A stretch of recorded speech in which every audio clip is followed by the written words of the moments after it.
There's just that one verse.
Good morning, everybody. Good morning. Welcome to the Unitarian Universalist Church of Chattanooga. My name is the Reverend Mandy Goheen. My pronouns are she, her, and it is my deepest honor to welcome you here to this community this morning, to a space of gathering and a space of exploring the word love.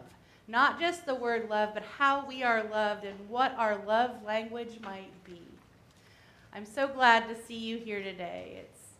It's an honor and a privilege when we get up in the morning. I have to say that I was on time this morning, which is kind of rare. So I had a wonderful discussion group this morning.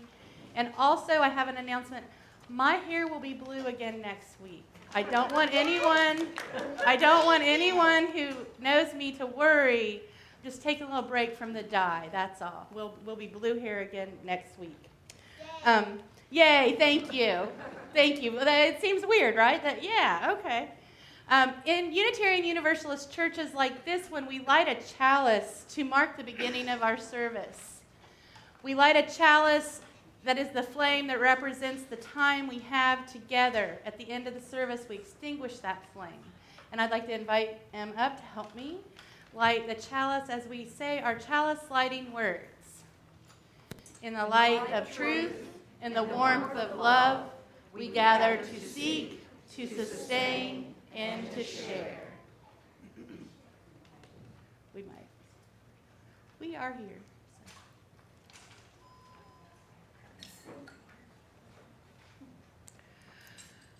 Our opening song today is called Comfort Me. No, that's not. That is the wrong. Okay. It is time for the order of service kerfuffles. The first one is, we are actually going to sing number 1053, How Could Anyone? Oh, thank goodness I have the right words, even though I had the right title. But before we sing, I want to invite people who are comfortable to rise in body or in spirit and take a little time to greet each other. You'll hear some music in the background, and when we start singing, I invite you to get back to your seats and get ready for church. Testing. Is that on? Huh? Is that on? Okay. Yeah. All right. Please rise. Okay.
not true.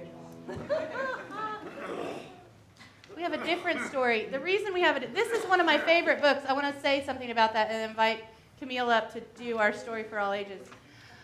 I want to say that when I became a parent around the year 2000, my spouse and I were in the process of adopting two boys who were 5 and 6 years old. And my aunt bought me this amazing book called I Love You, the Purplist. And it was about a mama and these two little boys. And when they were competing over who she loved the most. And so the book goes through, if you find it in hard copy somewhere, not on Kindle apparently, because I can't tell it. The book tells about kids who are very different and how she loved one the reddest because he was like the fire in the night sky, and the other one the purplest because he was cool and calm and different. So we'll find that book in my house one day and I will tell it. But today instead, Camille is going to tell us a different story. Good morning. My name's Camille. I'm the DRE. I'd like to invite the children to come up and sit with me. Or if you're young at heart, you're also welcome to come and sit with me.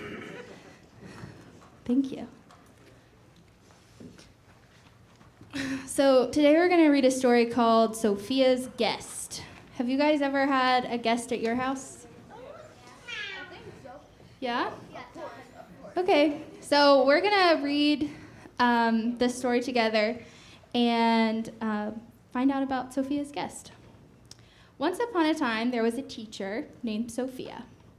Sophia had been a teacher in the town where she lived for so long that the kids she had in her class grew up and had kids of their own and sent them to her class too.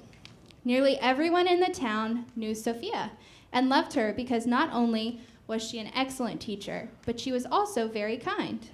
One day, when Sophia got to work, she found a note on her desk, and the note read, "Dear Sophia, I'll be around tomorrow. I wonder if I might stop by your house for a while for tea. Your friend, God." All right, I want you to show me on your thumbs. Do you think that this note is true, or do you think this note is a joke? Do you think it's true? Give a thumbs up. Or do you think it's a joke? Thumbs down. Okay, you can put your thumbs away. Let's keep reading. At first, Sophia thought it was a joke. So if you put your thumbs down, Sophia agrees with you. But the more she thought about it, the more she realized that if it was a joke, it wasn't a very funny joke. She couldn't think of anyone who would play a joke on her like that. Then she thought, what if it wasn't a joke?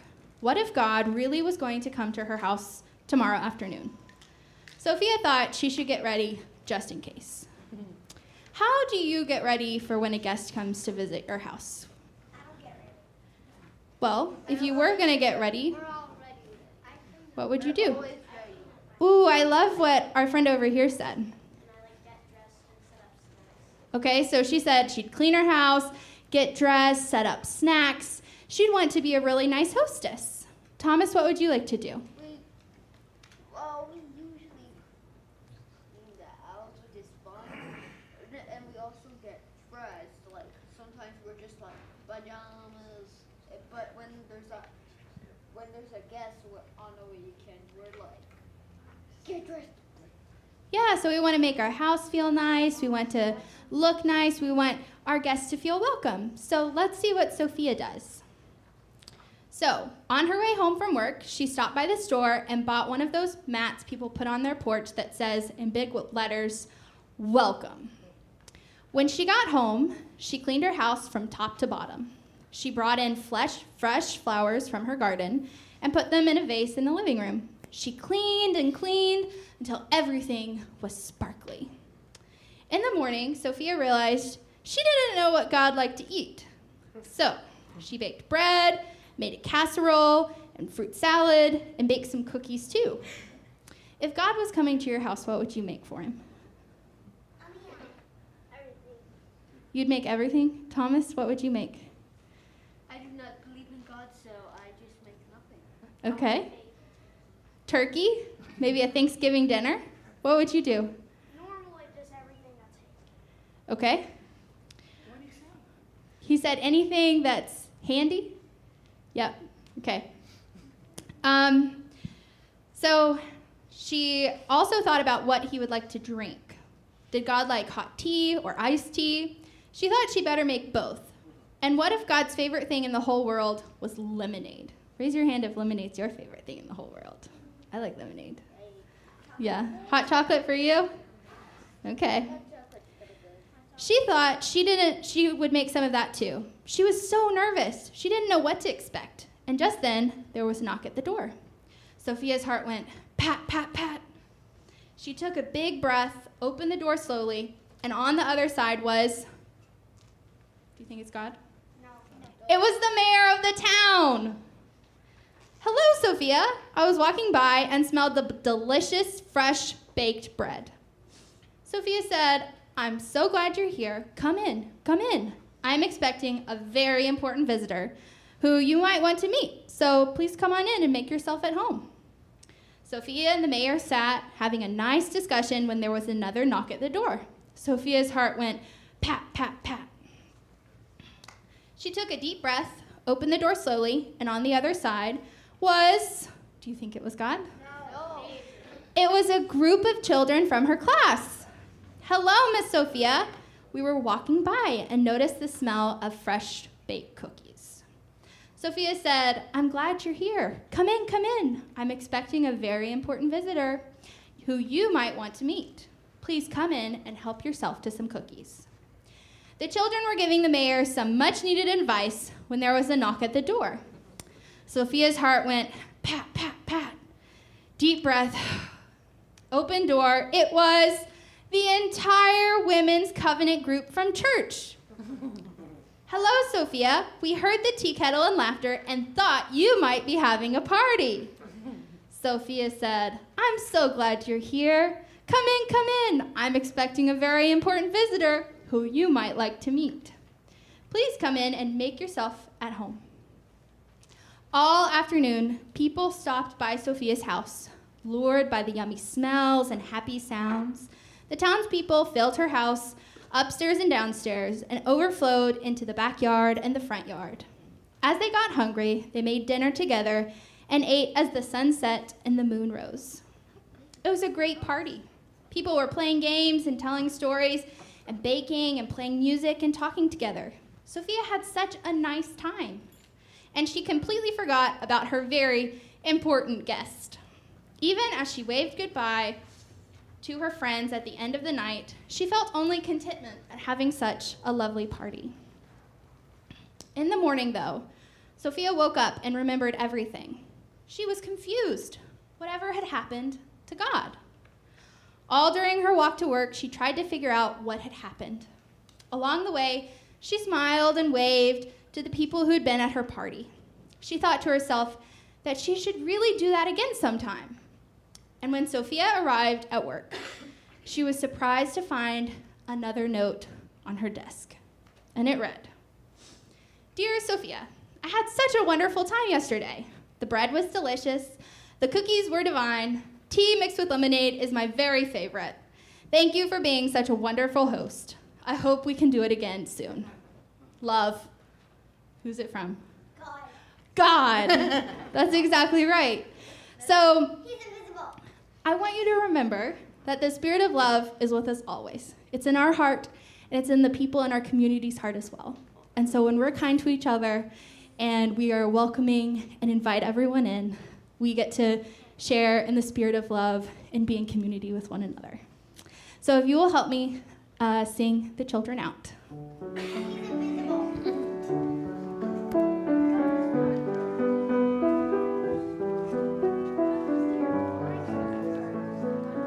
I missed that one.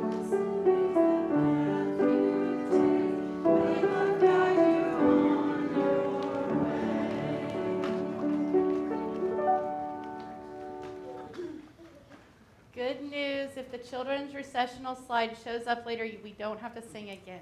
So we were having a discussion this morning about high church versus low church. Welcome to low church, y'all.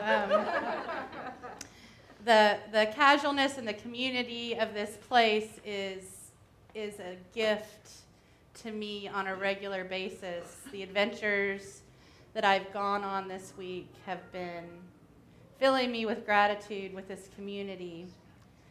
Being together is important, and being together in silence sometimes can really have a deep healing effect on people. And I know that we've had a lot on our minds lately.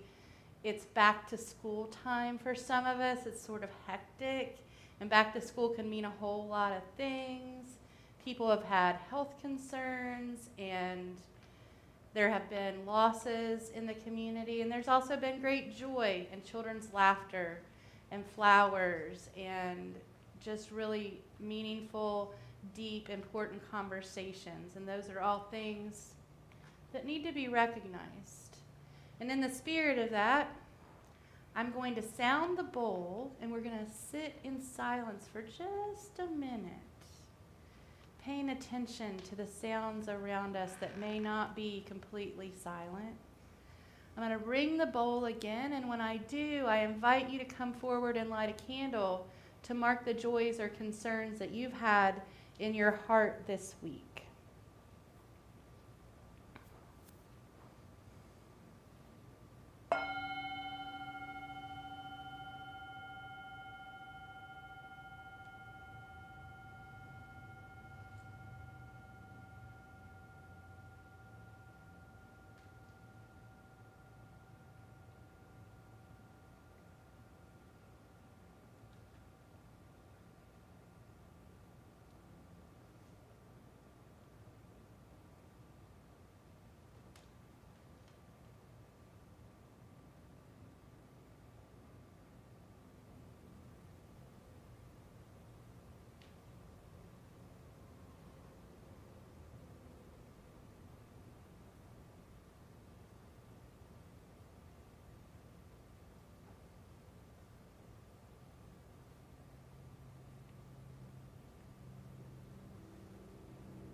Stay up here.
Spirit of love and life, fill us with the strength we need to get through our hard weeks, and for the humor we need to be resilient, and the community we need to be whole.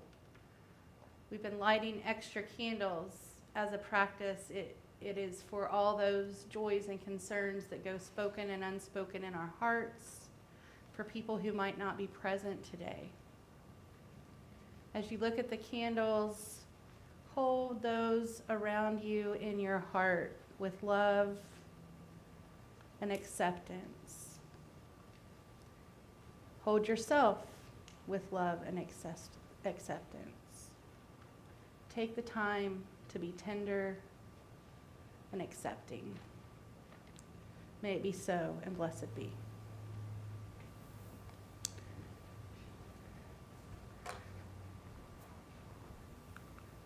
Oh, good.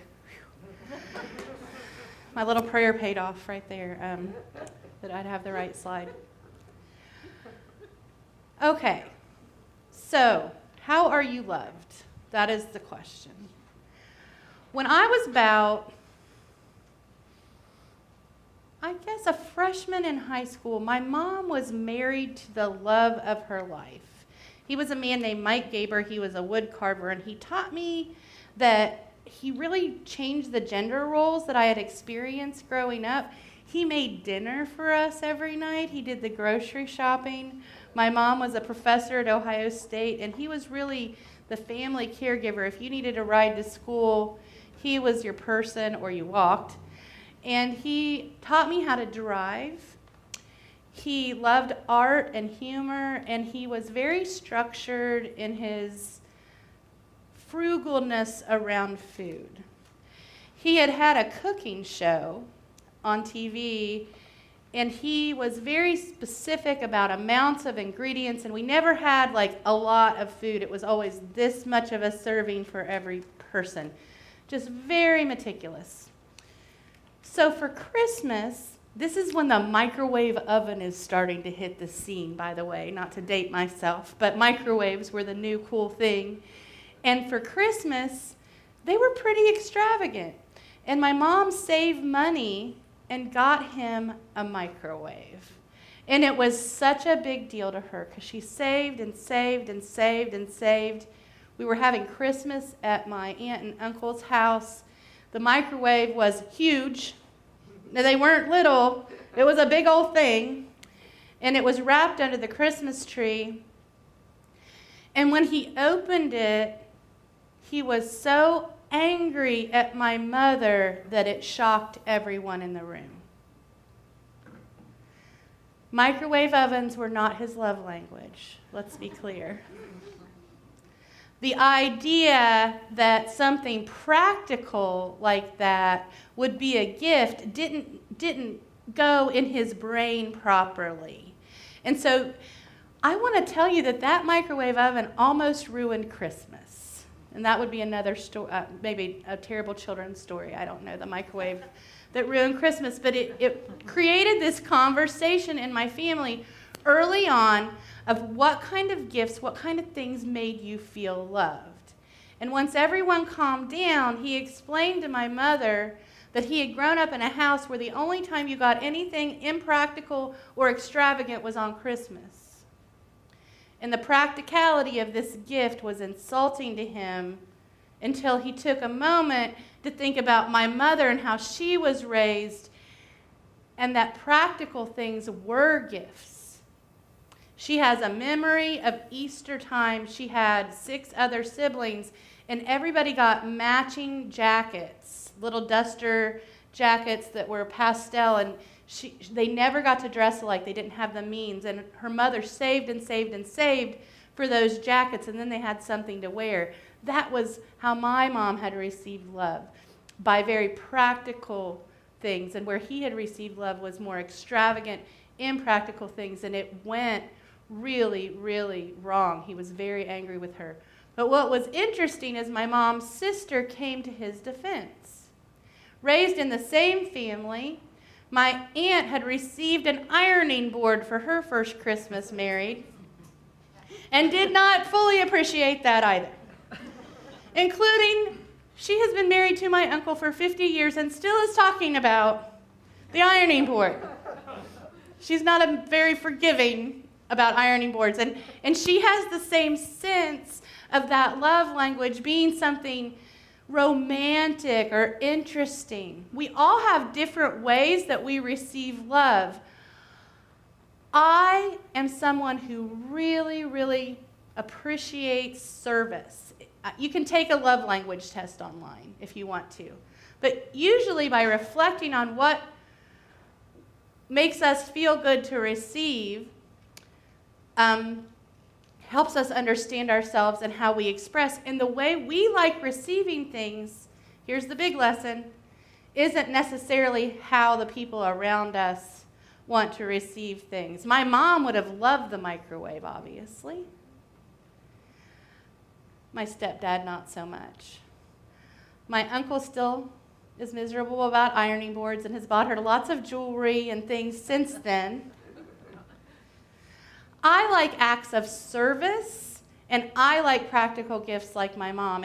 And I received a gift this week that was so fundamental to my love language that it astounded me that every time I see it, I just grin from ear to ear, and it is a small bedside fan mounted to the wall by my spouse. And the idea that he thought enough and cared about me enough to get this thing that's going to make me less miserable while I sleep, and the sound of the fan only on my side of the bed so he's not freezing, really fed my love language. But first of all, what is love in the context of this? You know, love is something that not everybody understands in the same way. There can be trauma attached to love, and there can be trauma attached to how we give and receive gifts. And when I was thinking about this week, I was thinking about my work in a place called Julia Tutwiler Prison in Wetumpka, Alabama. And if that sounds fancy, it's not. And in that prison, I learned a different style of loving, which was so interesting. The women who live there function in family systems. So much so that people go by the name mom, dad, aunt, uncle. They take on the identity of the different people in the family to take care of each other. It is reflective of gangs and men's prison, but it is a family structure in women's prison.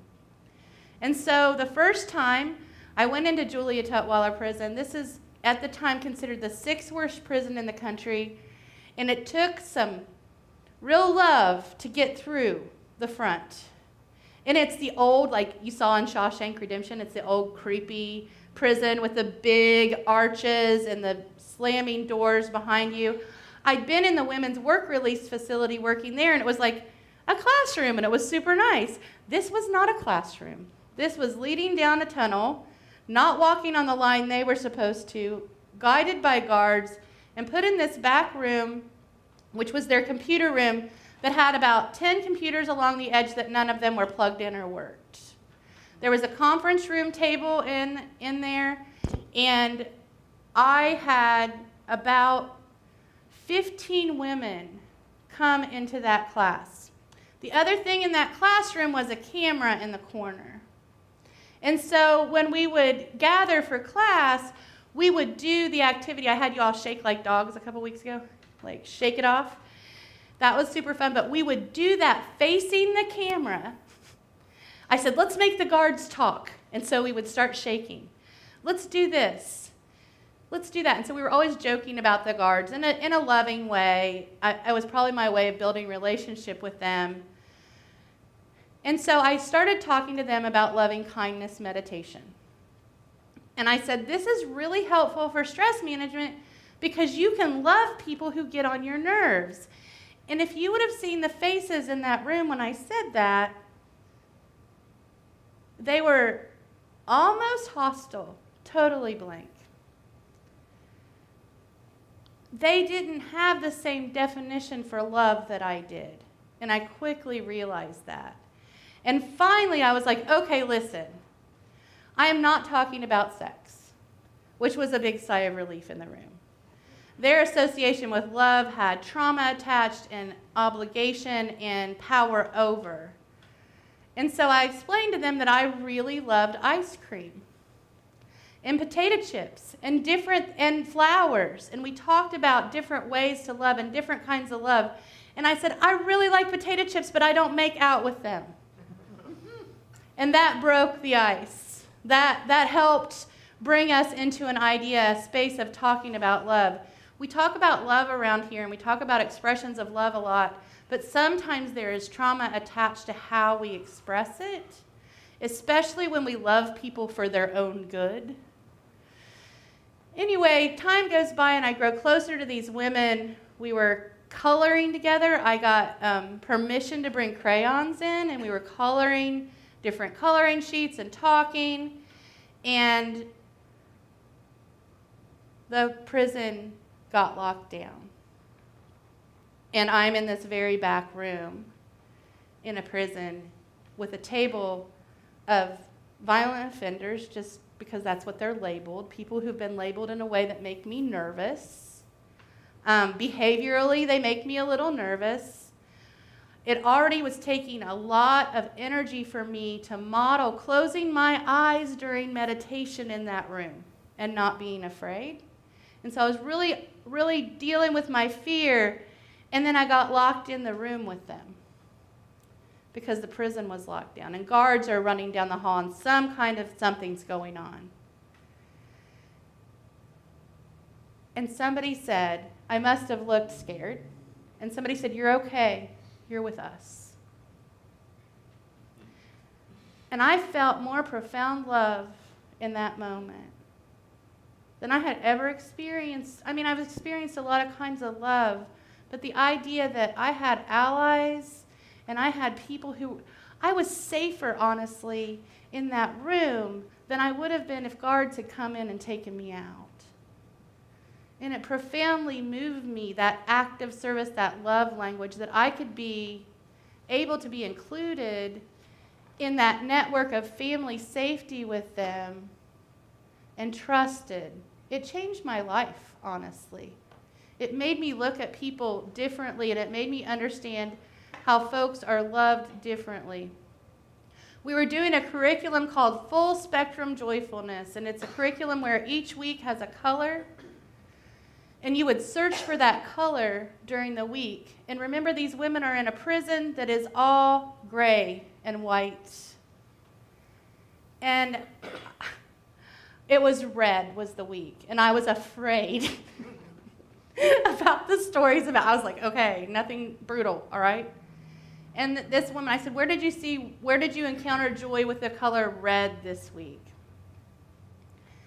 And she said, oh my gosh, you're not going to believe what happened. I was sitting out in the smoking area outside, and a Dorito bag blew by, and I remembered love and joy. A Dorito bag, y'all. Think of red for us. We might have sought out something beautiful, a flower or something. And a Dorito bag was a reminder that she was loved. We don't all understand love from the same perspective and context, and we need to recognize that in each other. Just because something makes me feel loved doesn't mean it's going to make my neighbor feel loved or the person next to me, and it's important that we're in conversations so that we can understand that. This got me to thinking about the love around here and how love is expressed in our commitment to social justice, commitment to helping the world. But I think it takes a little bit more.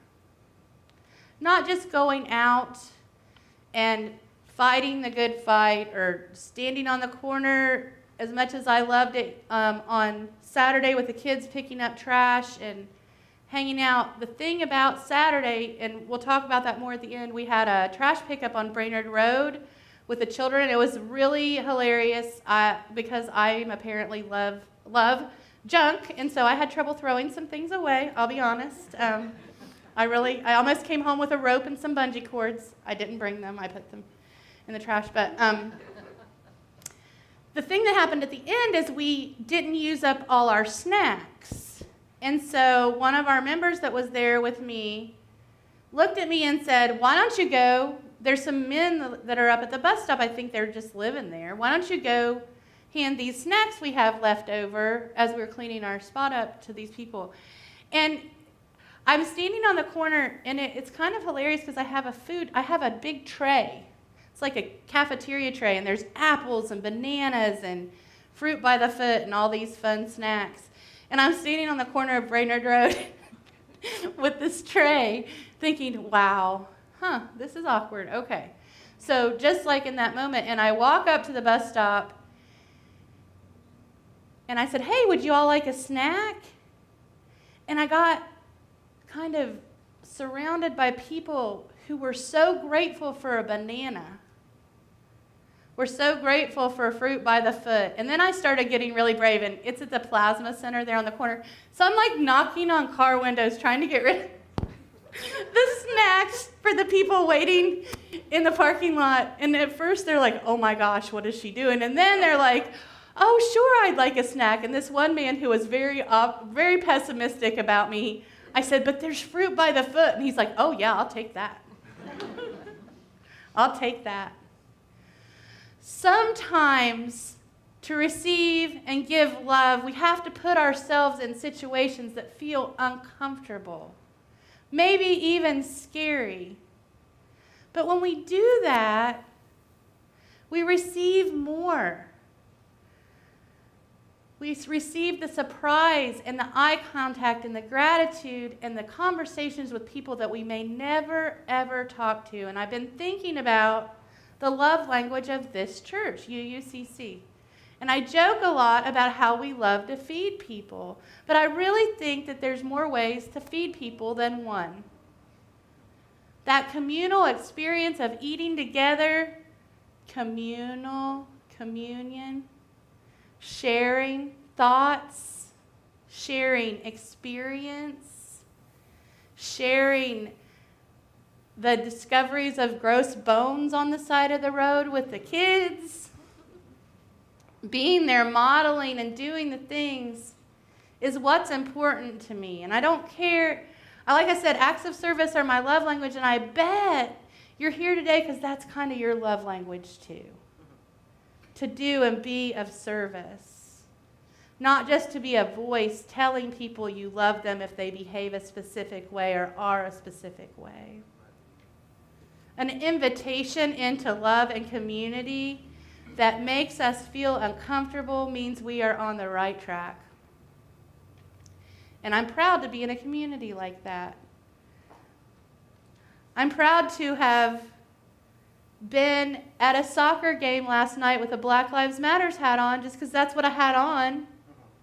You know, not thinking about sport. I walked in and everybody had jerseys on. I was like, oh, right, people at sports dress different than I do. Okay.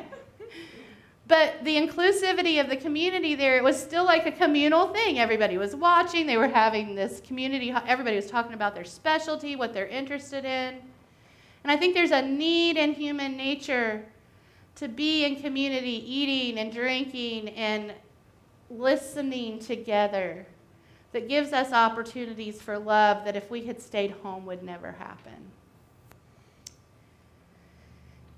We have our first principle, which is the inherent worth and dignity of every person.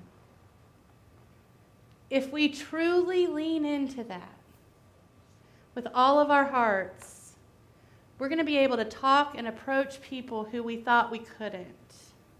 And when we get in a position of approaching people and things we thought we were scared to do, we'll open ourselves up to all kinds of new love languages we didn't know existed. May it be so, and blessed be.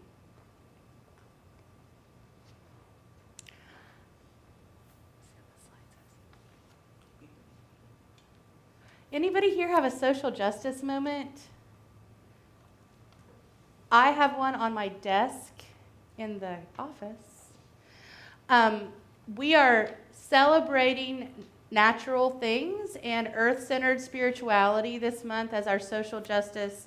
And I want to just say in response to that, that last week we were listening and hearing about Druids and their understanding that there was a spirit in the tree or in the badger or all around us that needed to be respected and protected. And I think that when we are Unitarian Universalists, we have an opportunity to be in relationship with the world around us in a really deep and meaningful way.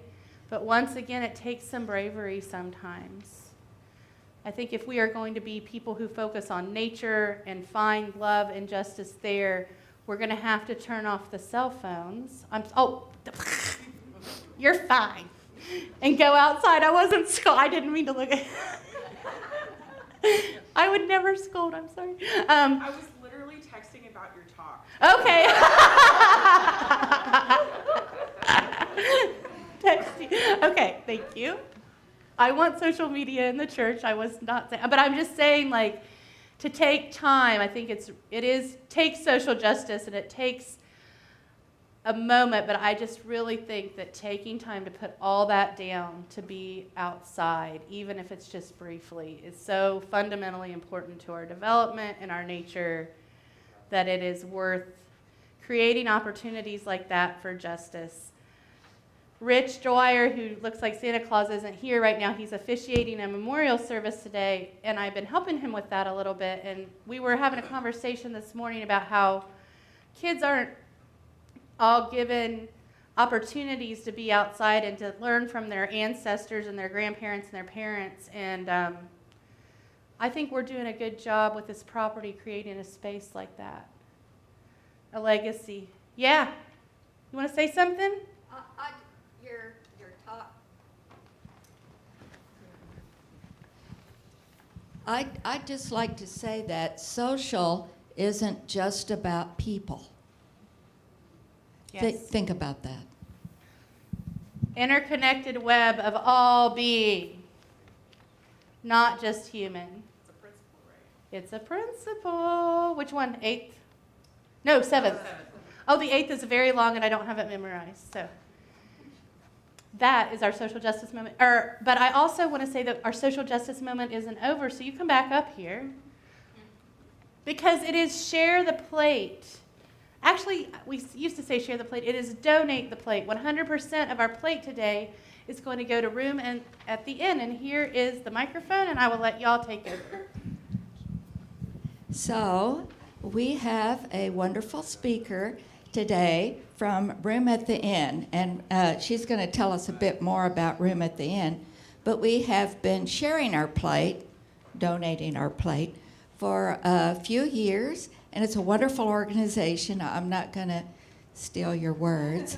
But this is Brianne Laylor, and she's a development director at Room at the Inn. And she is going to share with us everything that they do. So please welcome her.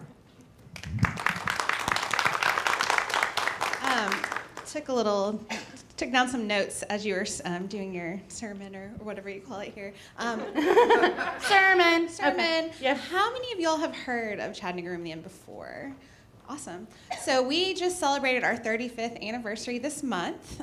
So for 35 years, we've been providing shelter and resources to homeless women and children. We do only serve women and then male children up to the age of 17, and then female children, however old they are. Mm-hmm. But we're located over here in Highland Park, right near the zoo.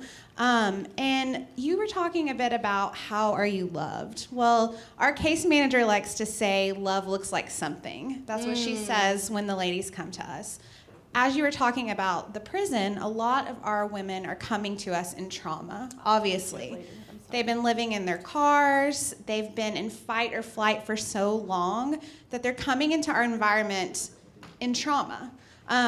So one thing I'm proud that we've done recently is we have made the facility completely trauma-informed. All of our colors are trauma-informed. Every single thing we do is trauma-informed.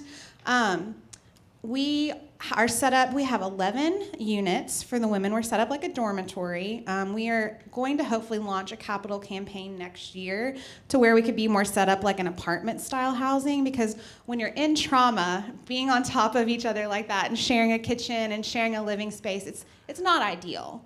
I'll say right now, most of the women we're getting are coming from their cars, or they're coming from living with a friend. The biggest factor is, luckily for me and my husband, if something were to happen to us, we lost our job, we have a family network. We have family that would take us in until we could figure it out. A lot of these women and children don't have that. They don't have stability. So our program is called Shelter to Stability. So when you come to Room in the Inn, you are guaranteed 45 days shelter, no strings attached. You can just live there for 45 days, stabilize, and then move on if that's what you decide. What we hope that you'll decide to do is our 90-day plus program. So with that, you're meeting regularly with our case manager. We're teaching you life skills. We're teaching you financial stability. We do require that the women save a portion of their income so that when they leave, they have kind of a nest egg. Because if you don't save anything and you go back into the world and you're in permanent housing and a crisis happens again and you have no nest egg, then unfortunately you're right back where you were. Our main goal is to have these women and children never be homeless again. We are not just an emergency shelter. We are wanting to change lives. We have a rapid rehousing case manager on staff. Her sole job is, you come to the facility, let's figure out what you can afford for permanent housing. Do you need Section 8? How can we get you into permanent housing, and how can we get you into stable housing? So she's just calling landlords. She's talking to rental property companies, because affordable housing, I mean, I'm sure we all in this room know, it's crazy. There's not enough affordable housing in Chattanooga.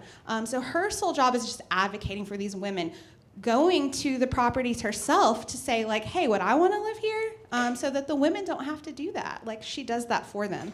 We also have a child advocate on staff, and her sole job is just to advocate for the children. She goes to IEP meetings at the schools. She helps the moms become better parents. She helps teach them parenting skills. So she's just there advocating for the children. So we really just kind of wrap our arms around the families. I did want to share a couple of quick stories, and then I did want to tell you a little bit more about what your donation today or in the future would help us with.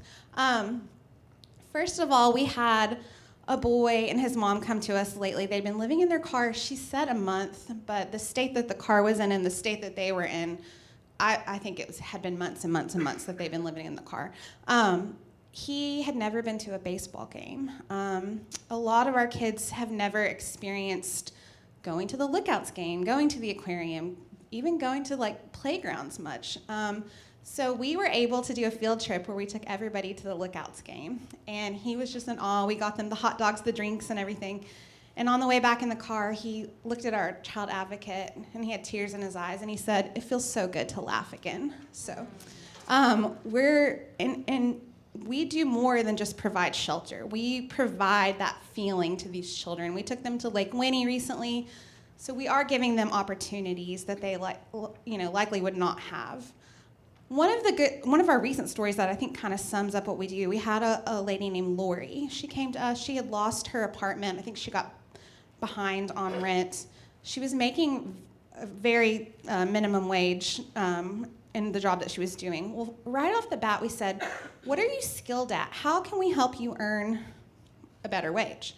We were able to partner with Novonix, which is one of our corporate sponsors, getting her a job making $22 an hour. And within a month, she was able to move out because her wage went up like $10 an hour, and that just changed her whole circumstance. And so her and her daughter in permanent housing, she wanted to have a sleepover with all of her friends, and we did a little fundraiser to where we got her bedroom all set up for her to have her friends come over. But yeah, so that's what we're doing. We're not just you need shelter tonight kind of a facility. We want you to never be homeless again. We want you to have a stable life. We want to see you and see you doing well, but we don't want to see you back here because you're struggling. So that's what I really love about our mission. And then when you donate, the main things that the money is going to right now is a welcome meal for every family that comes in the door. We go out, we ask them, what do you like? Do you like Wally's? Like, we're right near Wally's. A lot of people just want Wendy's, or they want, the things that they've not been able to pay for. So we go out and we get them a welcome meal. We also have to wash everything when it comes in, because we try to make sure to prevent bed bugs and things like that. So we also, when they get there, we provide moms with a comfy bathrobe and the kids with a brand new pair of pajamas. And so they can take their shower, go in their room in their comfy pajamas and bathrobe while we wash all their clothes. So that's another thing that the money is really going to right now. Just the welcoming, kind of how I felt coming here today, that welcoming feeling of you matter and we're glad for you to be here, and just a little dignity. We're not just going to give you, used pajamas. We're not just going to give you what we have in the fridge. We want you to feel welcome and loved. So those are kind of one of our biggest things that we're raising for right now. But I think that's about it. Again, thank you for having me here today. Thank you. Yeah, and we're really active on social media. If you're on Facebook or Instagram, we recently renovated our whole building. There's some really cool pictures on there, kind of what we did. So, yeah. Well, thank you very much.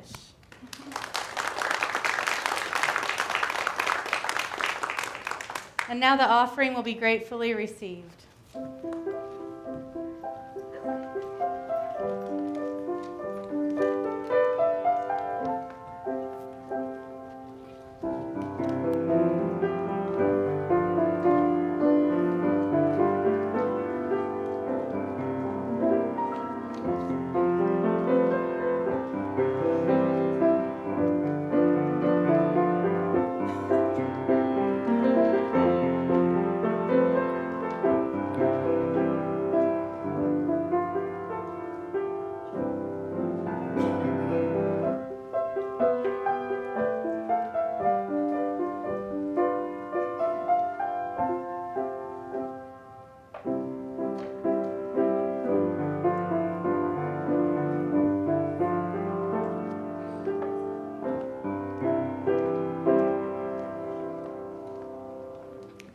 Please join me in our offertory response. We give these gifts freely, committed to our mission to care, create beloved community, awaken hearts and minds, resist injustice and act with compassion, embrace life and care for the earth. To this work, we dedicate our offerings. And now we're going to have a social justice moment, because we love justice. So I ran my mouth, but we have the actual person here, so that's much better. Charla. Thank you. Yeah. Hello. So we've been focusing on social justice from a pagan perspective, and today I'm going to talk to you guys a little bit about witches.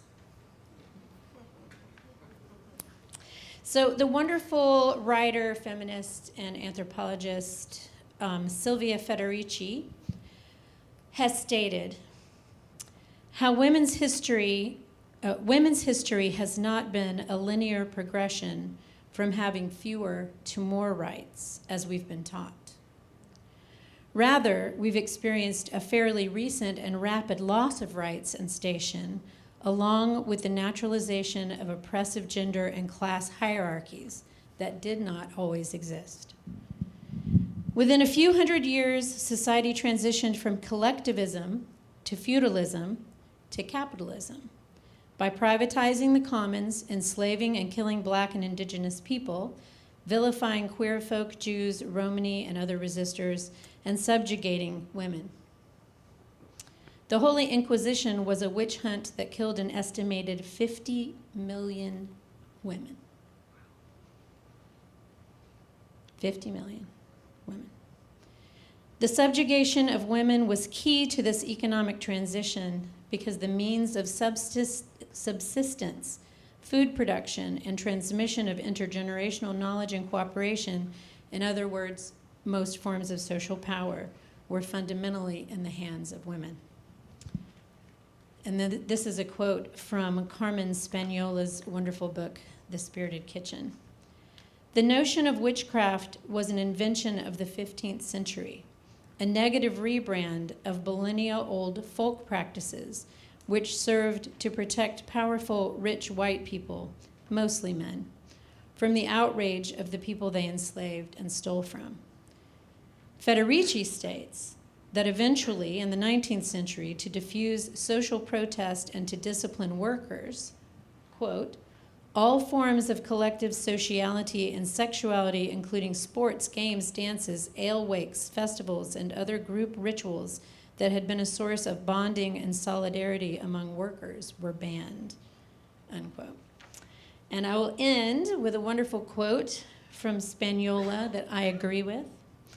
If resisting oppression, reclaiming my body as my own, praying to my own ancestor tree, fighting for collective liberation, and organizing around a culture of care and dignity for all makes me a witch, my friend, I am that. Whether you identify that way or not, publicly or not, is your own business. I say, let us create sanctuary together, and let's not allow anyone to shame us, our identities, our bodies, or our cultures, ever again.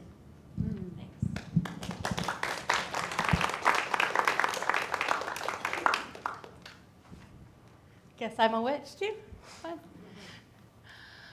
Please rise in body and or spirit. This is a song that's been rebranded by Unitarian Universalism. If you know different words, feel free to sing them. But this is our version, and it's a song I love.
Please be seated. Except for you, will you come on up? We're going to extinguish our chalice now. Please join me in our chalice extinguishing words. We extinguish this flame, but keep the light of truth, the warmth of community, and the fire of commitment. These we carry in our hearts and share with all the world. So what? Love's hard. That's what. I liked that love looks like something. I thought that was important. And Cornel West says that justice is what love looks like in public. Love requires some discomfort. But always remember, if someone gives you a gift, don't yell at them. That would be the biggest so what. Explore and understand their love language, which might be different than yours. Take it as an opportunity to deepen your relationship, not as an opportunity to talk about ironing boards for 50 years. Use it as a ticket into hard places, a way to have hard conversations or listen to people who might not agree with us. Because sometimes we don't have the same love language or the same any kind of language. But we have to do what my grandma always said with the hardest people in our lives. Just love them. That's all we can do. We are extinguishing the oh my gosh. Okay. It's announcement time. And Camille, I'd love for you to come up and talk to us about RE goings on. Yesterday was so fun. And yeah, beyond just the handing out the food, it was awesome. Hello? Are you on? Hello? Is there a clicker on there that needs clicked? Maybe. The green light's on. There's one on the bottom too. They're all up? No? Oh, look. A handy tech. Hello? This one works. Okay. Okay, so yesterday we had our litter cleanup day, and you can see a picture of the kids who came out and helped. We also had lots of adults who came out and helped. We had Judith and Dave who were holding signs, and were protesting for our climate justice and had some signs, great signs outside, holding them on Brainerd Road, so that was pretty cool. And then we picked up, I think we got like 10 bags of trash. You can kind of see it in the back behind Nicholas, all the bags of trash. We had lots of people honk, and we had some thumbs up and thank yous. So it was really nice. And then at the end, Reverend Mandy got to pass out food, Treats. which she really enjoyed. But it felt really good to clean up trash and make our community look nicer. So it was a really good time, and we're going to do it again because we enjoyed it so much. We're going to do it on a cooler day. It wasn't too bad, though. The glove. My glove. I took my glove off and sweat poured out. Yeah, it's okay. And a bird pooped on me. It was exciting. Good luck. Very exciting. Yeah, and then on this Friday, August the 25th, we're going to have a parent night out. It's free. It is from 6 to 8 p.m. We will have nursery staff, so please bring infants, toddlers. We will have the nursery open for them and someone to watch them. And then we will have some fun things for the big kids to do as well. So we're going to have parent night out this Friday from 6 to 8 p.m. And that's what I have for Ari. Thank you. Any other announcements? Oh, here comes, yeah. Hi. Talk about reaching out to our community. This is the third Sunday, so next Sunday is the fourth Sunday, and we all remember what that is. We bring in our groceries for the Chattanooga Area Food Bank.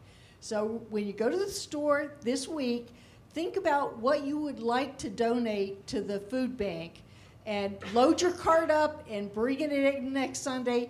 Bill and I will deliver it to the food bank on Monday. Thank you so much. Thank you. Before I wrap it up, any other announcements from anybody else? Okay, then last night we had our Summer Night series, our fourth one and final one, for a soccer game that had a spectacular ending. It ended 0-0. It was utterly exciting for one person. There was 9 of us there. We had an enjoyable time. It was a beautiful evening. And what I have here is kind of a gift basket with veggies from our yard, which goes to Terry and Gary because they attended all 4 Summer Night Series events.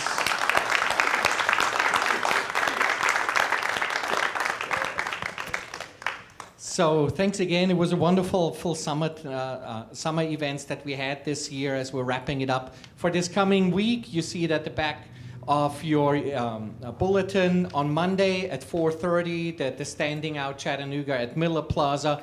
Wednesday, potluck, bring some food or bring some friends or do both at 6 p.m. And then this coming Sunday, again, World's religions? World the discussion religion. group? I am looking for a sub right now. This is not my Sunday, but I have someone in line. We will make a specific announcement. But it was great this morning.